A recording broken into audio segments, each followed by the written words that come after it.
Large క్యాప్కి focus పెట్టే time 100% ఇప్పుడే.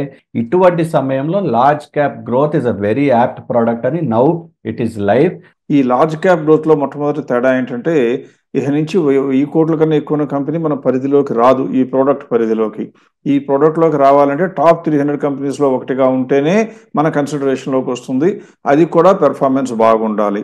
మనం ఇప్పటి వరకు చేస్తున్నటువంటి ప్రాక్టీస్ ప్రకారం చూస్తే ఏ కంపెనీకైనా ఫెయిర్ వాల్యూ డిటర్మిన్ చేస్తే అది గ్రోత్ ఉండి కనీసం 30% గ్యాప్ ఉంటేనే మనకు ఇన్వెస్ట్మెంట్ వర్ది అని చెప్పేవాళ్ళం.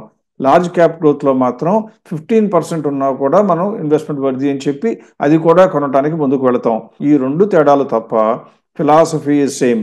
ఇటువంటి డేంజరస్ సిచ్యువేషన్లో ఉన్నప్పుడు సేఫ్టీకి అందరూ పెద్దపీట వేస్తారు అనే ఉద్దేశంతో ఈ ప్రోడక్ట్ని తీసుకురావడం జరిగింది. ఈ ప్రోడక్ట్లో మాత్రం యూజువల్గా 1-2 ఇయర్స్ అయిపోయిన తర్వాత నార్మల్ సైకిల్ వచ్చినప్పుడు తిరిగి మళ్ళీ మన ప్రోడక్ట్లోకి వెళ్ళిపోవటం అనేది మంచి పని అని నా భావన.